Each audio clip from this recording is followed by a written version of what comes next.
Hey Dan, this is the second lesson you had with me, re-putting. So we talked about your putting stats and numbers. We talked about it, figuring out what it is that you need to figure out to be a good putter. Now, the situation with your putting was that you didn't have enough understanding of what was going on and what patterns you required, and there was also a few technical things that we talked about as well. So if we have a look at your setup here, your eyes are just way too far out over the ball.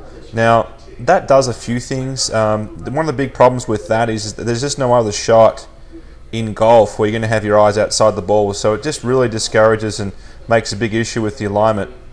So that first change we made was to get you standing up taller, get your hands out away from your body, your more arms away from your side, get further extension from the ball. Then from there was doing some drills. So we had a session. We asked you to do practice of a session for about an hour a week if we could, and we're splitting it into 3 different sections or 4 sections.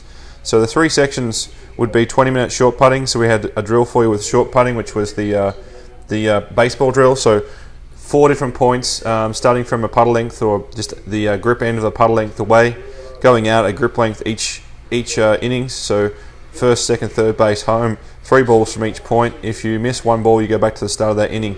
Your goal is to get that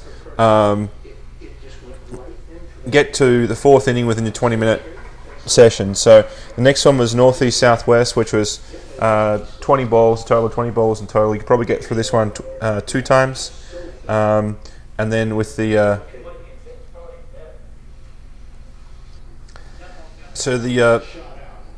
third and final component of the putting practice routine was to hit longer putts. So longer putts pretty simple. Just take 5 balls, and your objective is to try and see what number ball it is that you get close to the hole. So if you do it on your first ball, great, go to the next one. If you do it on your 3rd ball, great, go to the next one. But sometimes it might take you 5 balls to get the right speed. So your goal is obviously to try and get the right speed with the first ball each time. So that's the first 3 components. The other sub-component, which might make your practice session an extra 20 minutes longer, would be to do a technique component. So this change we've made with your technique would be the first 20 minutes, and then you go to short putting, mid-range putting, and long putting. Good luck, Dan. Thanks for coming down.